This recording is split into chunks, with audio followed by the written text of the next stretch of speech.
নমস্কার, আমরা আজকে শিখব পদানুক ক্রিয়া বিশেষণ। তো পদানুক ক্রিয়া বিশেষণটা কাকে বলা হয়? বাংলা ভাষায় বাক্যের মধ্যে বিশেষ ইঙ্গিত প্রকাশের জন্য কিছু পদানু ব্যবহৃত হয়ে থাকে। এই পদানুগুলো কি বলা হয়? ক্রিয়া বিশেষণ পদানু। এই ক্রিয়া বিশেষণ পদানুগুলো হলো তো, কি, না, যে। এগুলো হচ্ছে ক্রিয়া বিশেষণ পদানু।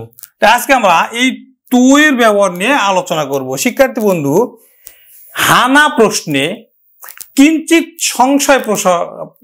সংশয় প্রকাশে এই তো পদানু ক্রিয়া বিশেষণটি ব্যবহৃত হয়ে থাকে। যেমন গীতা এবার পরীক্ষায়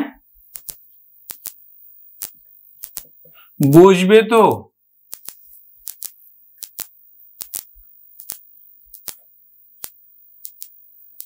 গীতা এবার পরীক্ষায় বসবে তো সংশয় প্রকাশ করা হচ্ছে এবং হানা প্রশ্ন এর মধ্যে আছে। কিন্তু গীতা এবার পরীক্ষায় বসবে তো এর মধ্যে কি আছে? সংশয় আছে এবং উত্তরটা কিন্তু হানা। তারপর দেখো, আজ নদীতে মাছ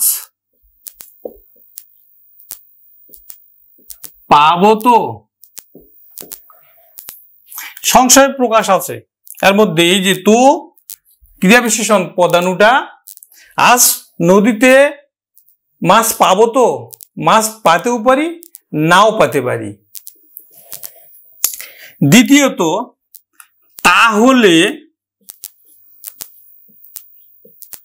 বা তবের পরিবর্তে, তাহলে বা তবের পরিবর্তে এই তো ক্রিয়া বিশেষণ পদানুটি ব্যবহৃত হয়ে থাকে। যেমন তাহলে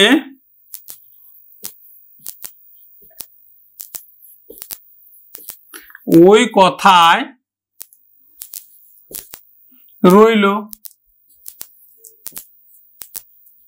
তাহলে ওই কথায় রইল। এটার পরিবর্তে আমরা তবে দিতে পারি, আবার তার পরিবর্তে তো দিতে পারি, তো ওই কথায় রইল। তৃতীয়ত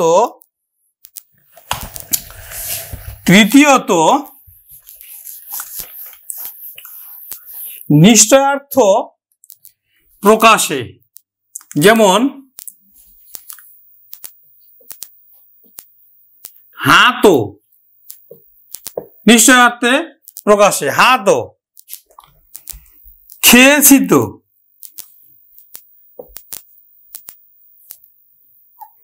খেয়েছি তো। বলিনি তো,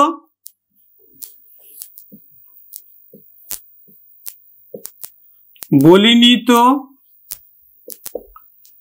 বলবো তো,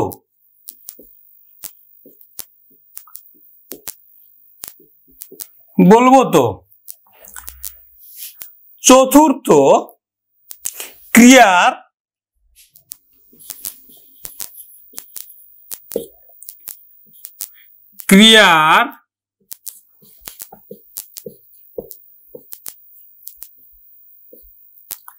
অনবচ্ছিন্নতা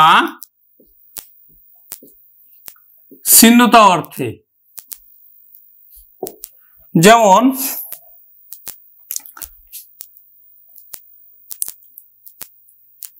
যাচ্ছে,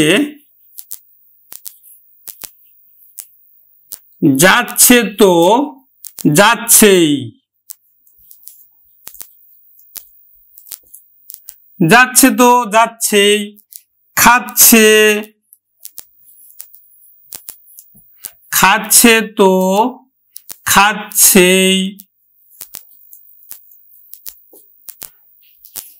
ঘুমোচ্ছিলে, তাহলে এই যে তো, এখানে ঘুমোচ্ছিলে, ঘুমোচ্ছিল তো, ঘুমোচ্ছিলই।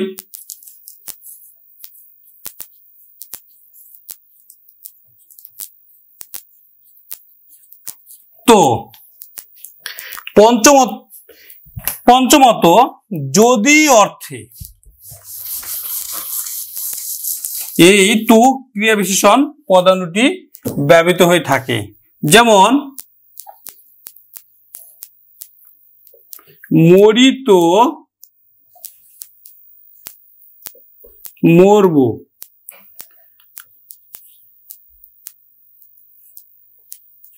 ভাঙে তো ভাঙবে,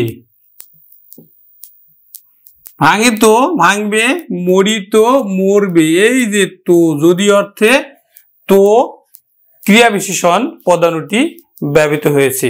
শিক্ষার্থী বন্ধু, পরবর্তীতে যেই পদানুগুলো থাকলো পরের ক্লাসে আলোচনা করব।